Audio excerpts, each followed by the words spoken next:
Hey everyone, I hope I'm coming through loud and clear. I want to thank everyone for joining us for this presentation of Open Air presented by the Harvey B. Gantt Center. Today we're joined by two fantastic artists who are participating in the Gantt Center's current exhibition, Visual Vanguard. It's on view until January 17th, 2022. That exhibition is curated by David Wilson and Stephen Hayes. I want to send a shout out to both of you. I want to start by introducing today's guest. Carla Aaron-Lopez is a photographer, printmaker, and collagist. Ever defying expectations, Aaron-Lopez has expanded her practice to murals and painting. She is a deeply committed collaborator who has pioneered platforms for underground artists and built spaces that encourage experimentation in both Atlanta and Charlotte. Aaron-Lopez received her BA in graphic design from North Carolina Central University and her MFA in photography and Master of Printmaking from Savannah College of Art and Design. She is also a beloved arts educator within the Charlotte Mecklenburg schools. Aaron-Lopez considers herself a professional student of life who believes we all have the ability to learn and create anything. I want to welcome you here today. Um, I'd also like to introduce Dimeji Onafuwa. He is a Nigerian-born artist, designer, and researcher. Dimeji uses color boldly and simply to create a luminous quality of melancholia, allowing the viewer a powerful sense of humanness and a presence of the spiritual. Among many things, Dimeji draws and expresses from concepts in the Yoruba language. A few examples are ona, meaning embellishment of form, ara, creativity, era, improvisation, and pipe equaling completeness. Dr. Onafuwa has been invited to speak at conferences, podcasts, and to facilitate workshops globally on topics as varied as alternative economics, diversity and inclusion in design, and algorithmic bias, among other things. Adding to his native Nigeria and new home, Dimeji has exhibited in several U.S. cities, including Pennsylvania, Athens, Charlotte, and Winston-Salem. I want to welcome you both here today for this conversation. Thanks for joining us. Thank you, Dexter. Let's check our audio. Make sure everyone's off mute and coming in loud and clear. One and only, you can't clone me. That's Well, solid. it's always interesting, reading bios because we with bios we try to encapsulate so much about a person's life in a few sentences, and it's nearly impossible. So because I know these bios probably did a woeful job of explaining everything that you guys are doing and everything that you're about, I'd love to give each of you just a moment to introduce yourself to the folks who are joining us today. Just a couple of sentences about what you're excited about and what you're working on as an artist. Well, Dimeji. Okay, well, I can start. I, I want to I want to start by saying thank you, Dexter, for moderating this conversation. I told Carla just right before we started, I'm a big fan of Carla's work from the distance, and I'm so excited that we're getting to have this conversation together. I think one of the things that I like people to take away with about my work is I love to understand how we live together. I love to understand how through art we can investigate this issue. So I've been painting much of my life ever since I can remember, and I want my art to investigate issues around boundaries, around belonging, and just around the things that make us human. Thank you. Thanks for that. And Carla, love to hear from you. Well, as of recently, I've begun to realize that a lot of my artwork looks like my thoughts on panels. So, what I've come to realize is that since childhood, I've always had a journal. And while my thoughts were in those journals, the things that stick out to me most were the music lyrics that I would copy as I would listen to my favorite songs. So, somewhere in between, those things intersect. And that's what's becoming louder to me as I work. And what I definitely appreciate with this winter break coming up very soon is being able to take time to revisit Cy Twombly and then go back into my artwork and figure out how can I create my writing to become more abstract over time. Yeah, that's fantastic. That's fantastic. I want to reflect on a couple of things that were in each of your bios, just as terms of concepts. So, Carla, in your bio, it says that you're a deeply committed collaborator, and I want to just take a moment to talk about collaboration and maybe even pair that with community, and sort of get a idea of what does collaboration mean for you. Maybe both inside and outside of your studio.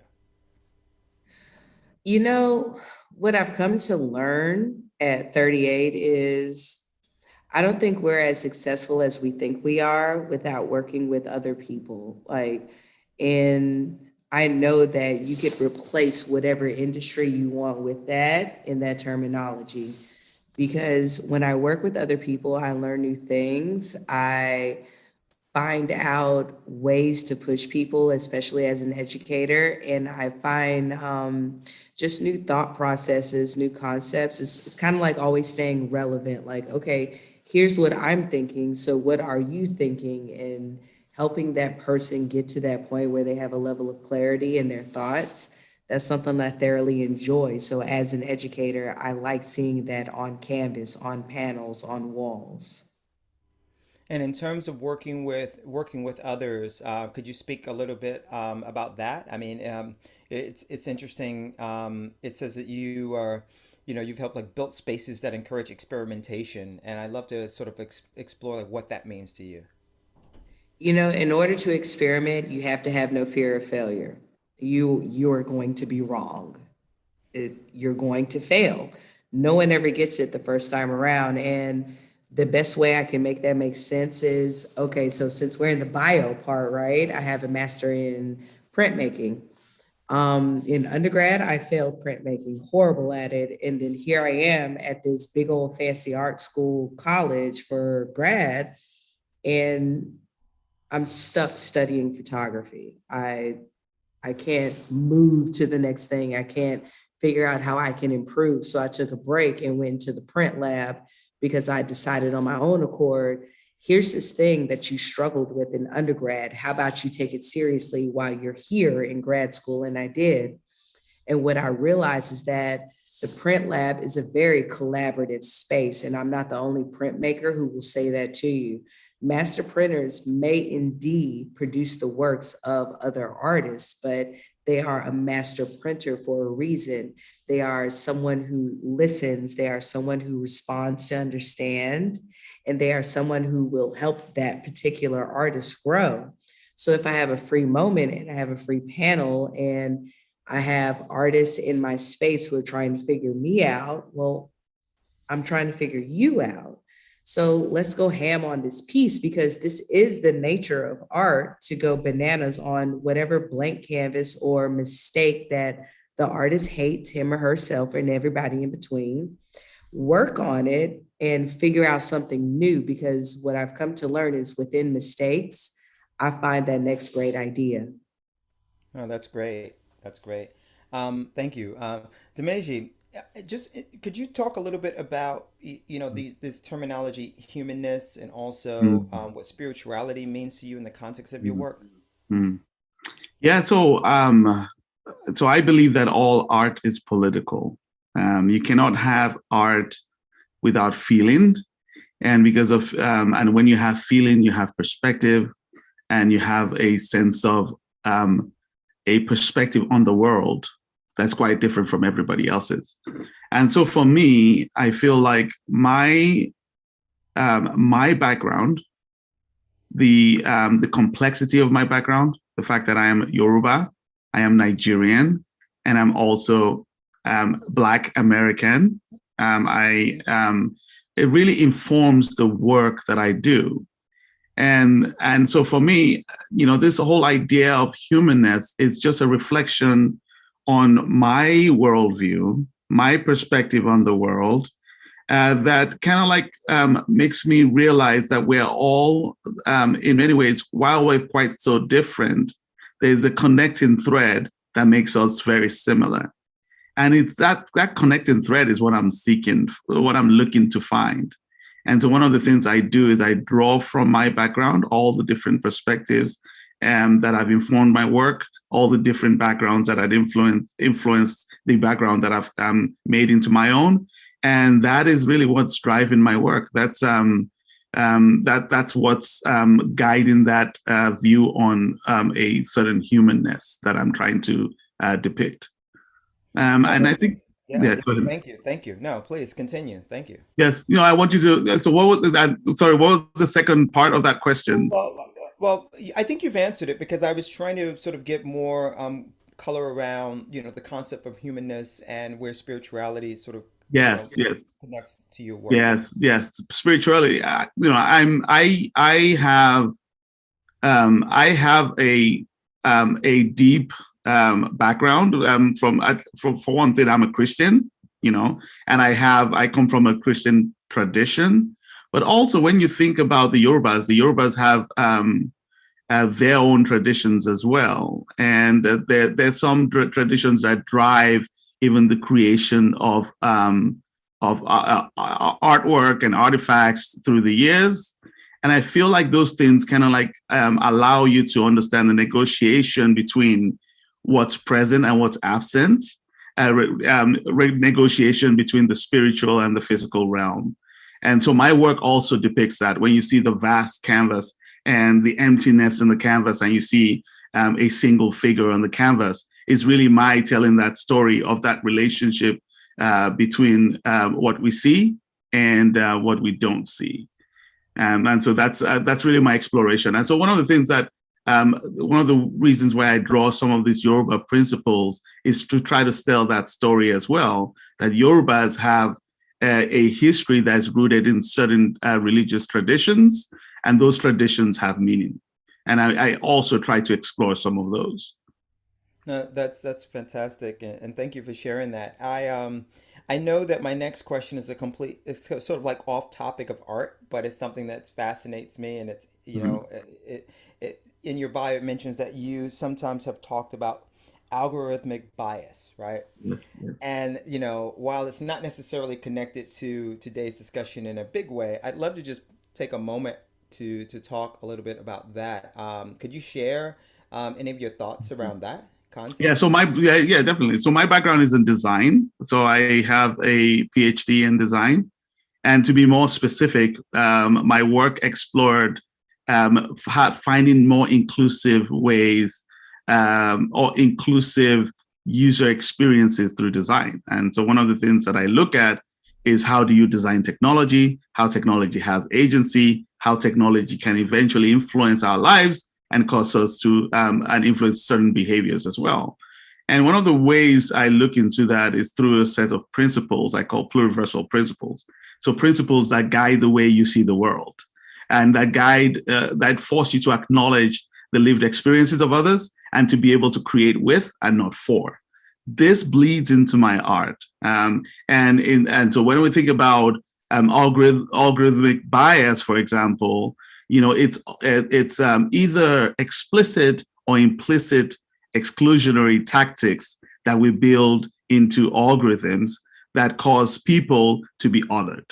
And so speaking to that and looking at some of like, if you took that and you translated that into my paintings, you see, for example, I have a painting called "Waiting on the World to Change." The whole idea is there's certain types of people we have excluded from certain conversations, and how do we ensure that we break those boundaries and those people might be that their worlds might be acknowledged. Wow, wow.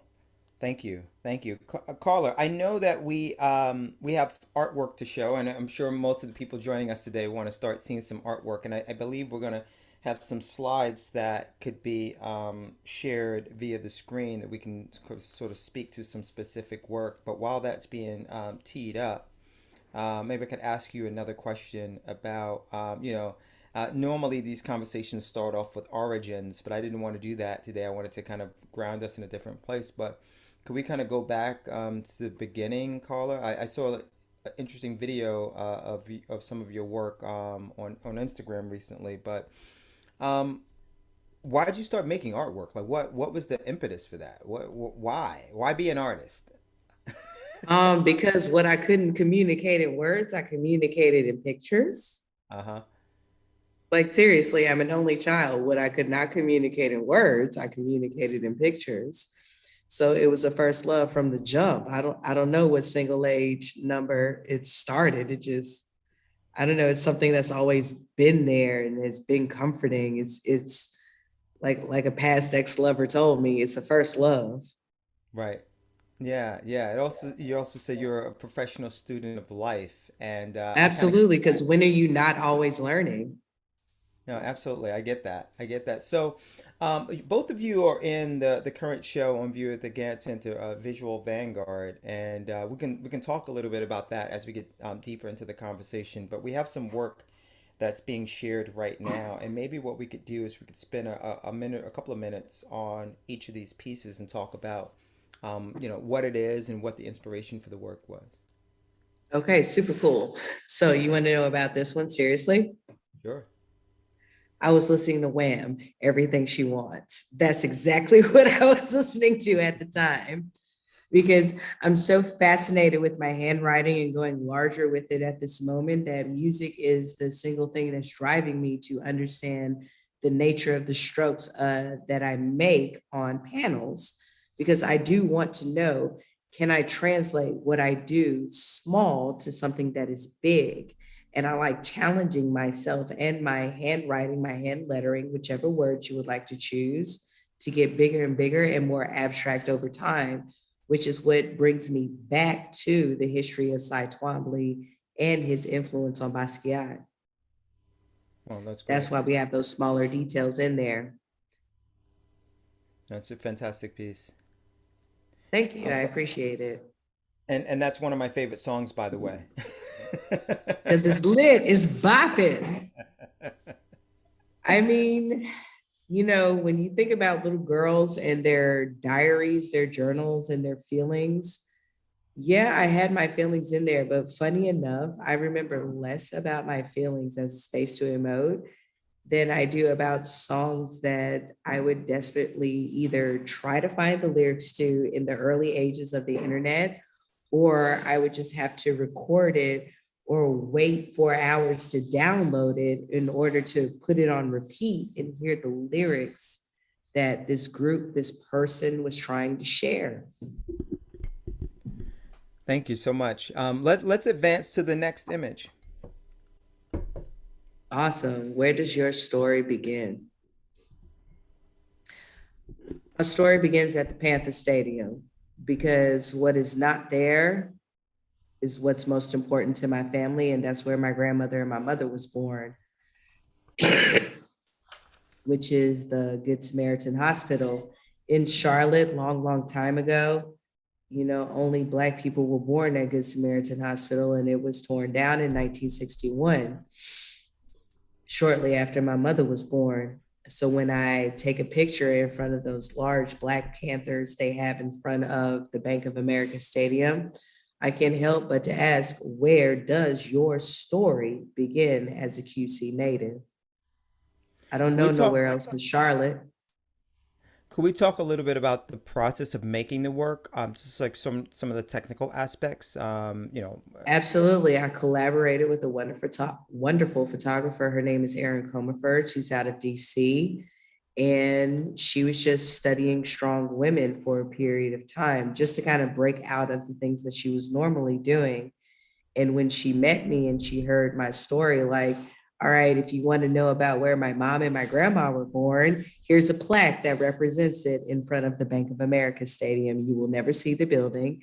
You will never see artifacts of the actual space itself.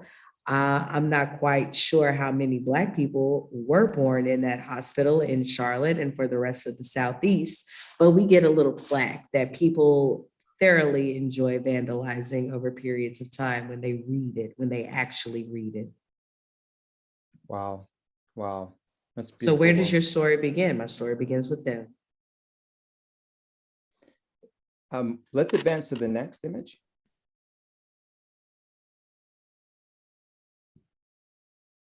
Oh, printmaking and monoprints. I love making marks in the print lab because depending on which tool you would like to execute, That print will last many times, or that print will last one time. And what makes a monoprint so sexy to me is that the print only lasts one time. We cannot make a copy of 50. We can only make a copy of one, and everything that's left over is a ghost. I ended up falling in love with printmaking after I mastered Control P for digital photography. And I wanted to get deeper into the older processes of photography, and photogravure was my way in to printmaking. And I fell in love with all of the different machines in the lab. Beautiful, beautiful. I think we have a few more works that we can talk about. Sure. Oh, I remember this one. This one was when I was listening to Tyler, the Creator's newest album, Call Me If You Get Lost. I love the energy of it. I love how it made me feel. I love the movement it gave me while I was writing. And then I did the single most hardest thing that a mother could ever do in their lives: cut up one of my son's drawings and put them into an actual piece of artwork. So the very strange figure you see at the top is one of my son's drawings that I cut out with an X-Acto knife. And I felt like his drawing was very center into my thoughts, that I'm always thinking about what he's doing, whether it's small or grand, but the presence is so long, it's so large. And he also likes really strange creatures like mommy. Mommy likes looking at strange creatures. Therefore, my son likes looking at strange creatures. That's also like an extension of collaboration. I've talked to other artists who are parents, and sometimes their kids' work does find a way into their art. It's just like, I think it just Well, happens, right? I think it's very valuable, because what we cannot see underneath is the work of an artist whose work is hanging behind me, Justin Ellis.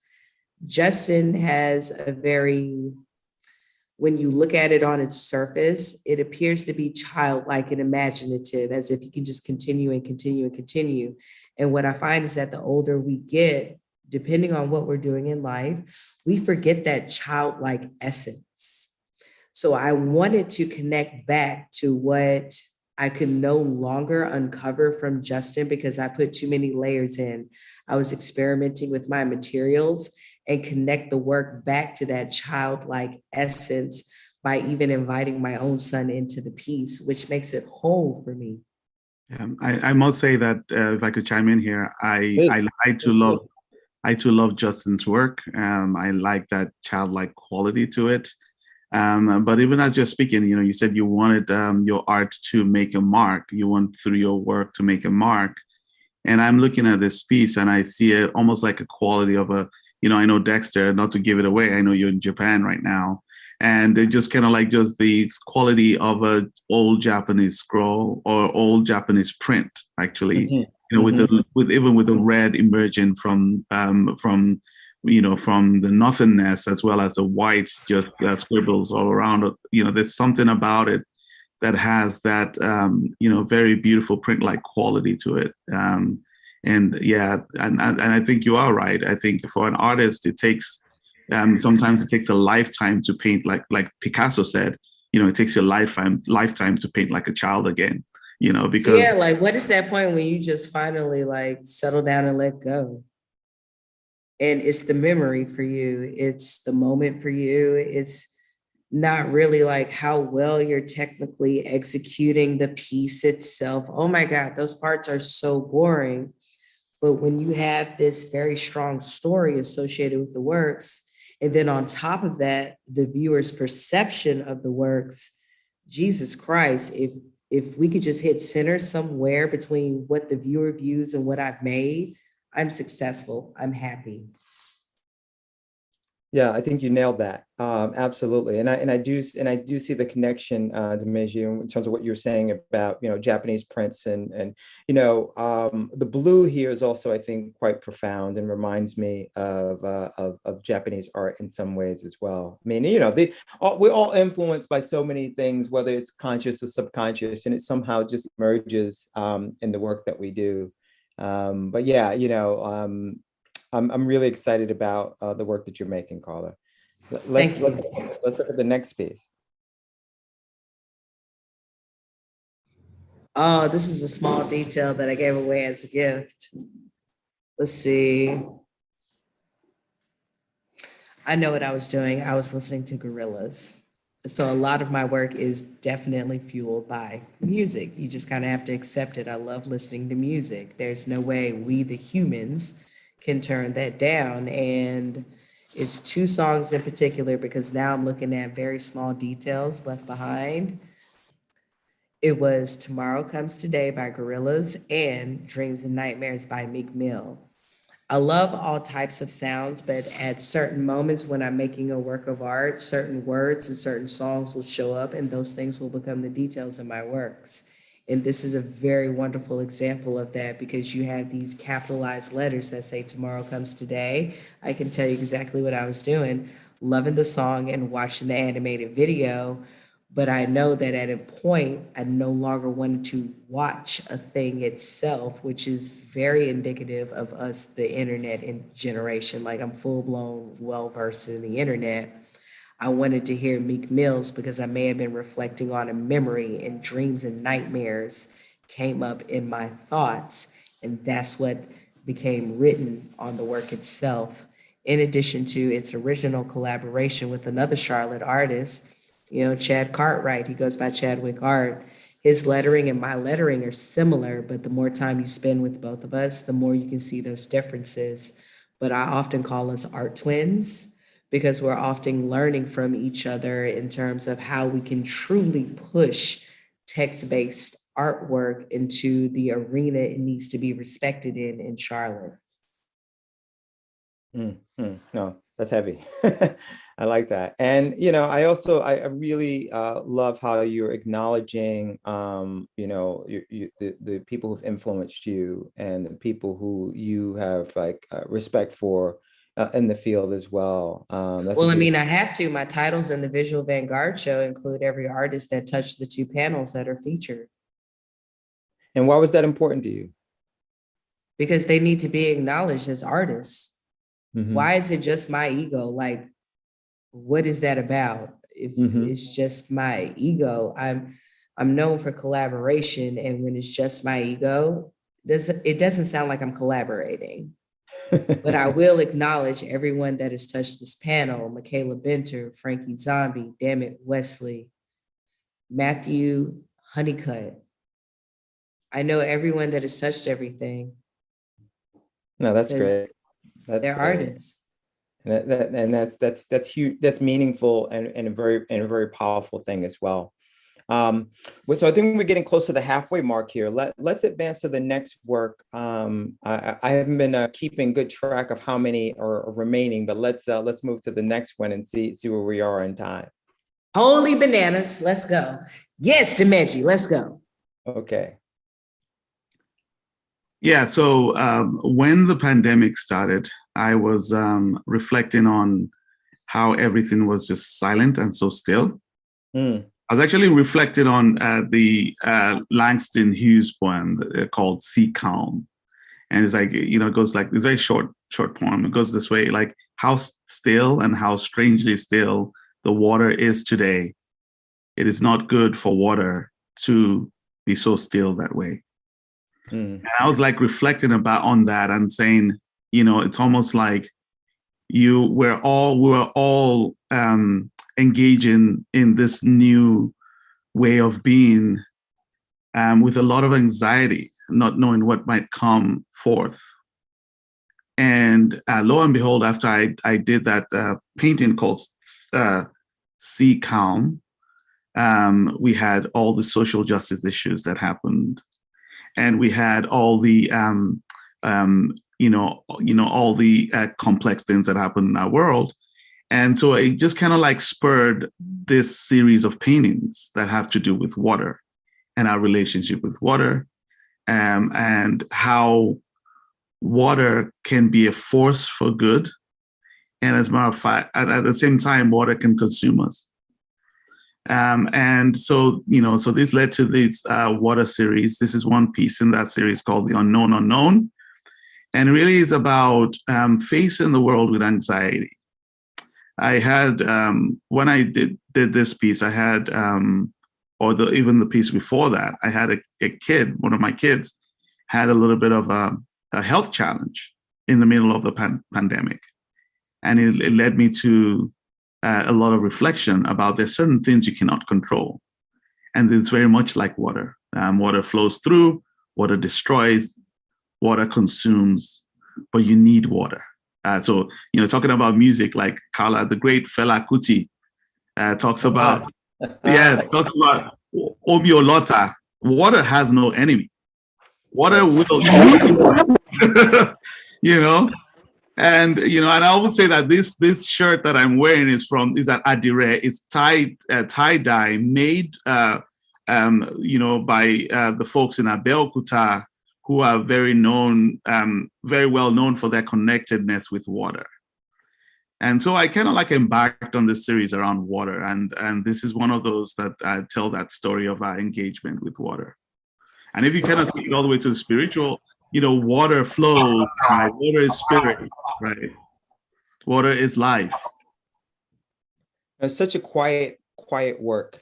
It's so quiet and strong. It's just like an equal balance of those two things. And it's very touching for me. So for the first time in my life, I live near the ocean, right?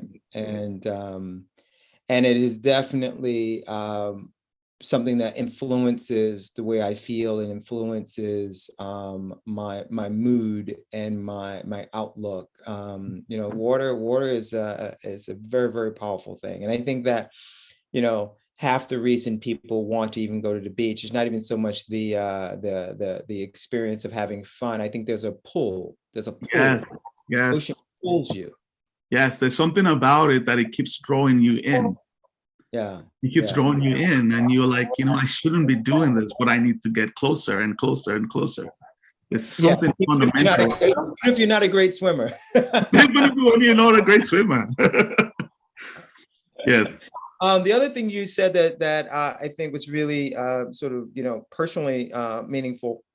I have an 18-year-old son, and turned 18 in April. Then he's in his first year of college. And when the pandemic began, and then all of the things that started happening around Black Lives Matter. On the one hand, I was terrified for him. There's that thing as a parent, you want to protect your children. I mean, it kind of goes without saying.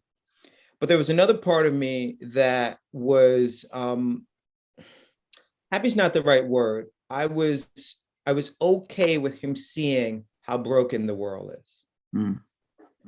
Because I wanted him to put away his childhood things and start thinking about the world in more real terms, and what it means to be an African-American 18-year-old. That's like a very, very, I think right now being an 18-year-old Black man and woman, but I'm speaking about my son, it's a very, very crazy time right now. And I think that as much as I told him about what my life was like when I was his age, you tell your kids all sorts of things. They're like, yeah, sure. This was a real wake up call for him, and for, I'm sure, millions and millions of others, to kind of see what's broken about the world and to start thinking about what they might be able to do to contribute to fixing it, if fixing it is a possibility. I think it's that angst that you see in Hughes's poem decades ago, right? It's that story of, you understand that things, right now things are a little bit of a lull, but that there's so much more to be done. There's so much more work to be done, and there's so much more injustice that's going to happen before we find ourselves, truly where we feel like we need to be. Absolutely. Let's advance to the next work. Yeah, so this one is like another piece within that water series, and this one was in the Visual Vanguard show, and this one has more to do with just moving a little bit closer to the edge moving a little bit closer to the edge and sensing that there might be an opportunity for a breakthrough. So it's titled Breakthrough. So it's still this whole idea of negotiating the challenges that you're facing. This actually, in particular, my son that was posed for this painting, and the challenges that he was facing, and kind of like thinking that there is a breakthrough somewhere around the corner. And just kind of like you said, Dexter, is that whole idea of just go into the deep, go into the deep, go into the deep, and so it's a painting that that explores that. But then just even in terms of its style, a lot of my work is influenced by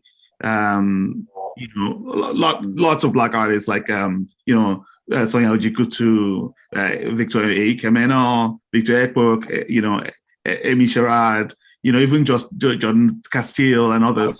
But I also kind of like draw from the first group of artists in the United States that kind of like moved away from abstraction into the figure, and having like a figure participating on the canvas as part of the narrative without necessarily having to tell that story.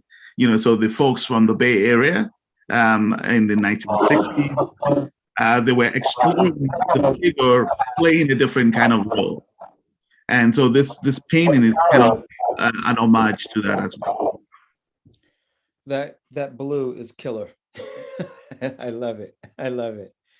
And I know I'm seeing this on my screen, and I know in person it's even richer and more powerful. It's killer. It's a killer piece. I love it. Thank you. Let's advance to the next.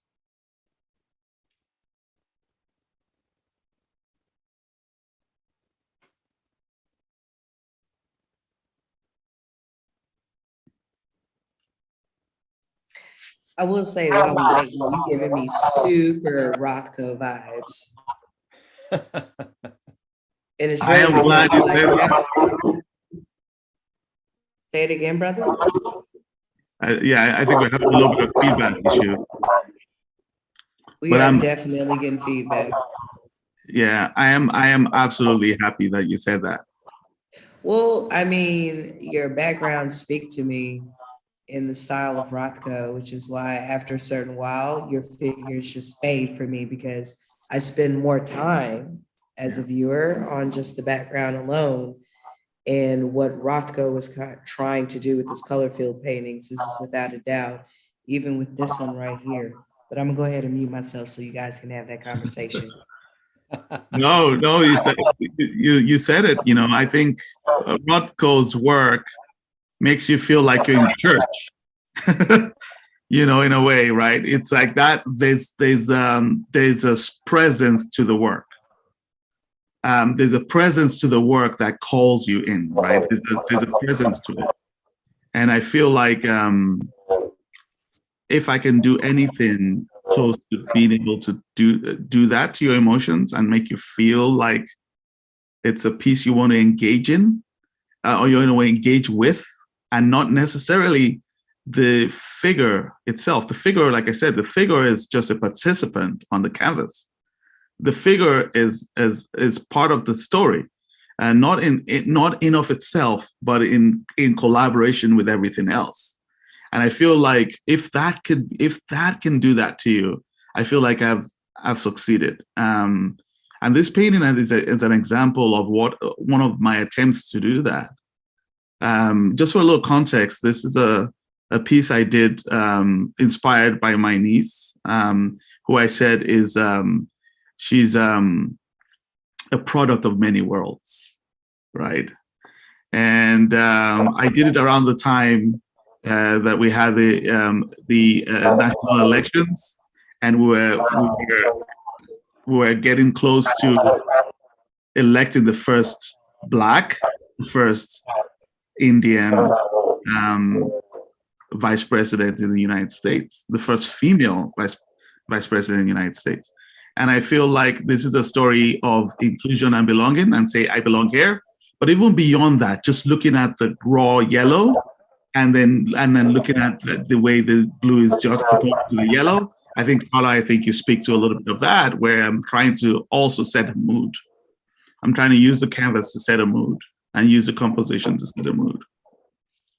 Yeah, and the choice of color, the intentional choice of color and the juxtaposition of the central figure. I mean, there's a vibration there. I think that's why I think the Rothko reference is so appropriate.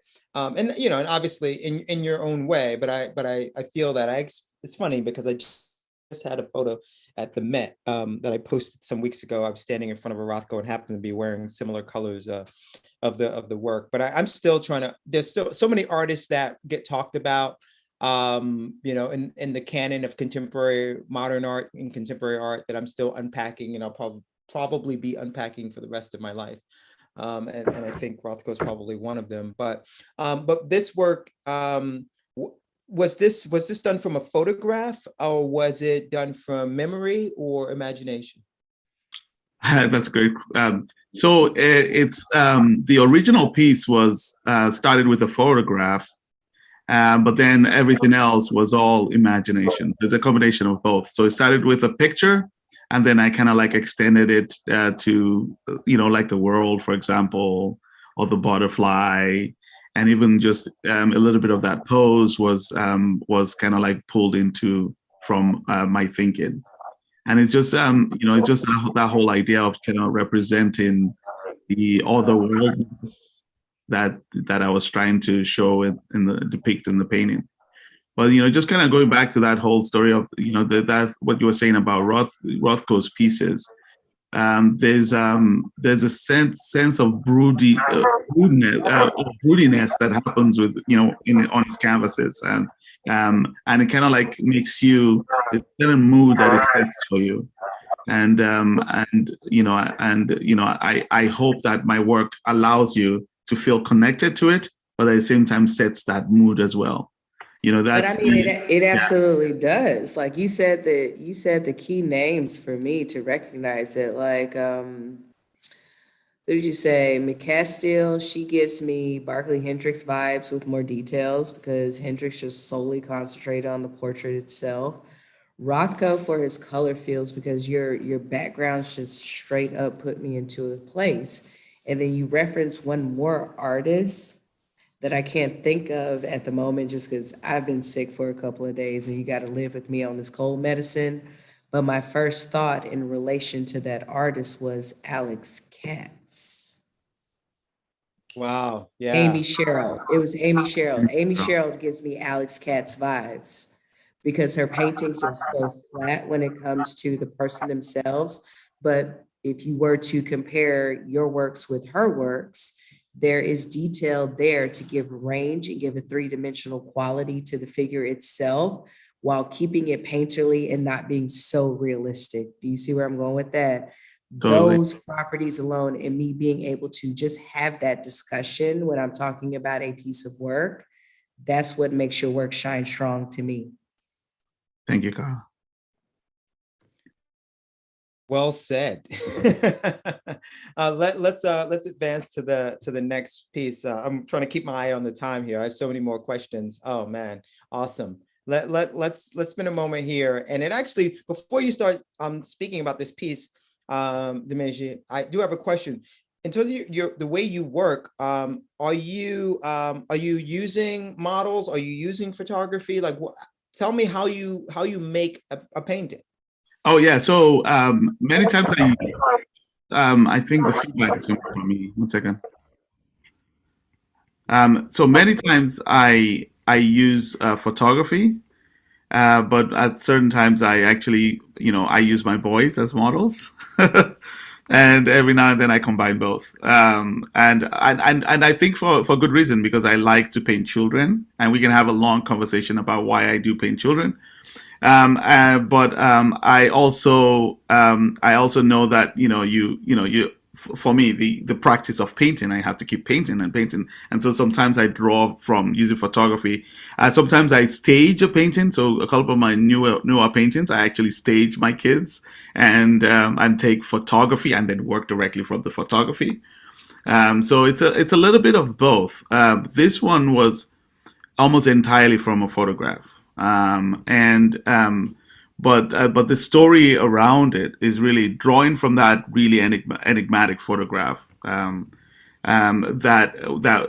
was, and I like, one of your pieces, Carla, that you did not share, that I really love, that's called "How Much Longer Till We Get There," and I feel like this is like the the cynical version of that is waiting on the world to change. Kind of like, a one of the I'm reminded by, that song. I'm trying to remember his name now. I can't remember that. The "Waiting on the World to Change" song, and it's John Mayer, because I had to look it up too. I thank thought it was you. Jack Yeah, Johnson. John Mayer. Yeah, yeah. But That's that's a first. That's the first time John Mayer's name has come up on an open air.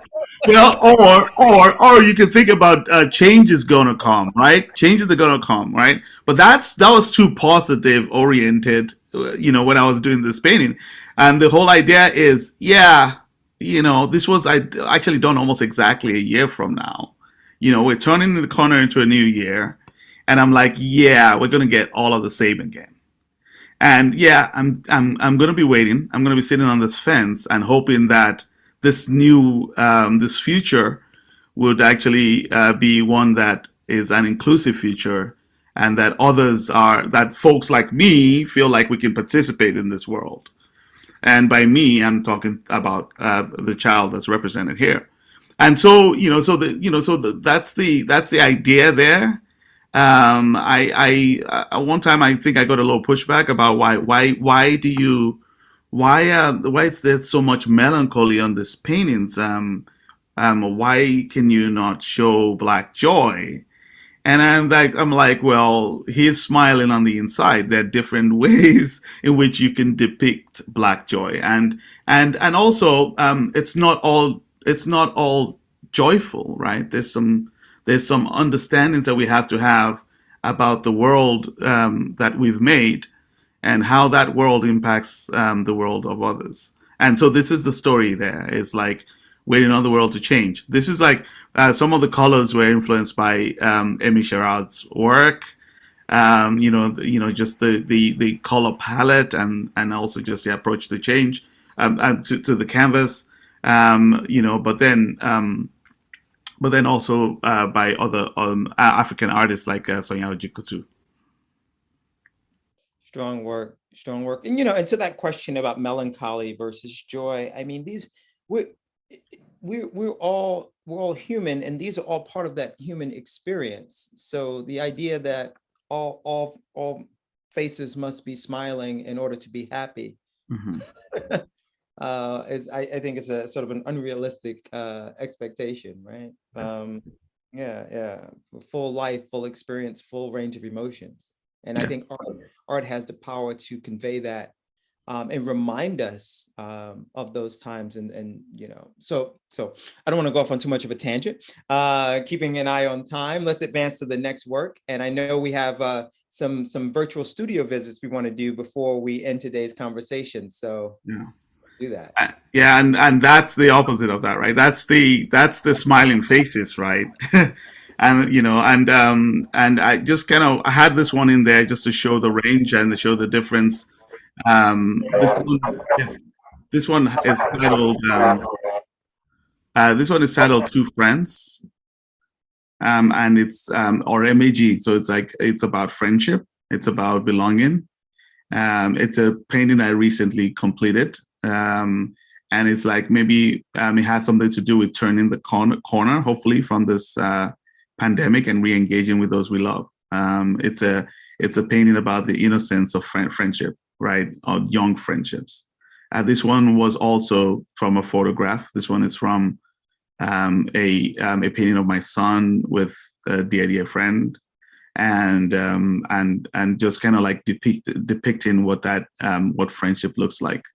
Because we've essentially had to redefine friendship, over the course of the pandemic, and now we're kind of like bringing ourselves back to re-engaging with those we love, and finding new spaces for, exercising that love. Yeah. So, but So that's so this is a recent painting that's going to be making its way to Sozo Gallery. Great, great, really, really great. And I also have two smaller boys who are well, now I would have said 5 and 6. He just turned 7. Time flies. So 5 and 7 kind of reminds me of those guys at the beach.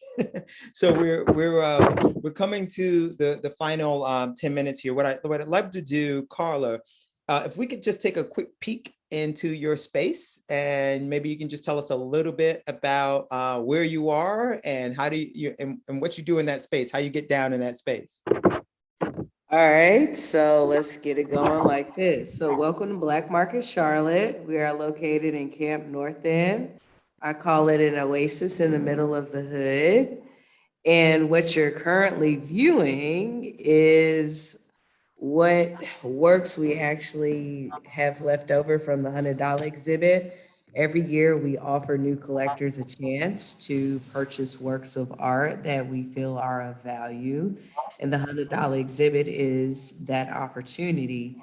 And let me tell you, a lot of artists were successful this past Sunday, which makes me very proud.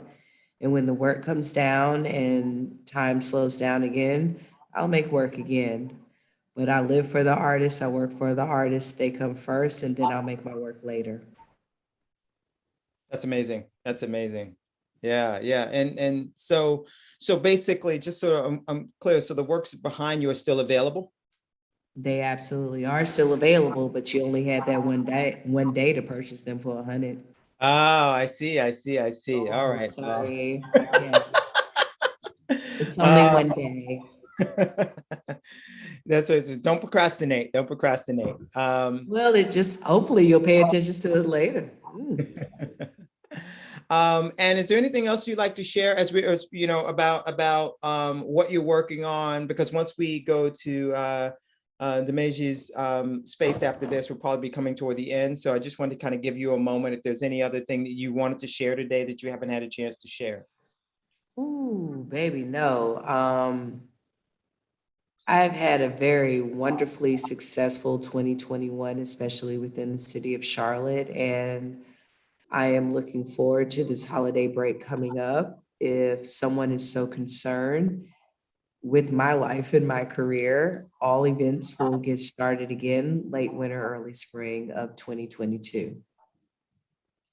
Yeah, we could all, I guess, use some time to replenish, refresh, reflect, heal. Well, family comes first. And I think that as I get closer to my 40s, because I see myself living past my 40s, I need a little time to think about some things, which means that other people are not invited. We had a question come in, Carla. Do you have any thoughts about Adam Pendleton's text-based art? Adam Pendleton's what, baby? Text-based art. So Adam Pendleton also uses text in his work. I'm not quite sure if you're familiar with Adam Pendleton or his work, but there was a Yeah, question. because it just came back to me in the second that you said it. But at the same time, like, no, I don't have an opinion about Adam Pendleton. Same way I don't have an opinion about Barbara Kruger. Same way I don't have an opinion about the many graph writers who have stylized text to a way that it can be extremely large. Within text can be executed so many different ways. And for me, the person who keeps it running for me is not even Basquiat, it's Ed Ruscha. If we want to talk about text and art, talk to me about Ed Ruscha, and then we'll move on to Adam Pendleton. I hear that. So I want to switch over to and I have a follow-up question, Carla, but I'm going to leave it because in the interest of time. But thank you so much for your generosity. Dimeji, someone asked about the significance of the butterfly in your painting. Is there some significance to that? To be honest with you, I actually did not think about it very deeply. I think when you think about butterflies, you think about emergence, unveiling, newness, but to me, and also just freedom, right? But at the same time, in terms of like thinking about it very deeply, I just kind of liked the fact that I wanted to put one on there. And when I actually was having a conversation with some my kids the other day. I was like, kids, butterflies are insects, right? But no one ever said. I think I saw a comedy special that someone said no one ever said that butterflies are not welcome in the house. They're always opening the door to let the butterflies in, but all the other insects are not unwelcome. So maybe there's something there about a butterfly breaking boundaries, right? And kind of like being welcome everywhere. Yeah. So, but until that question was asked, I never really put that much thought into it. I felt I liked the quality to it and how it was represented and how the fact that I wanted to include one. Mm-hmm. So talk to us about the space you're in now and the works that are behind you. Okay, so this is my home studio. So this is a studio at home. I have a number of pieces that I've been working on over time. The one that's immediately behind me is part of the water series, and it's about introspection and just thinking about the future and what kind of future are we making. If I pan down a little bit, this is a painting I started. Oh my God. And this is how I'm going to be dating myself, Carla. I remember you were just talking about turning 40. Well, I started this painting about 20 years ago, Carla. And I was very, very young. I'm here for that because I got photographers. I got to tell people like, okay, so if you buy this is a 10-year work of art because I did this 10 years ago. Yes. And thank you. I just finished it and I was very proud of it. I found a collector, and it's a beautiful piece about mischievousness and inclusion and stuff like that. So this is my studio. I have it. I have lots of pieces there, and I'm always working on one. I just finished this piece on an easel that you can't see very well. That has to do with it's about three sisters, and it's a commission piece I was working on.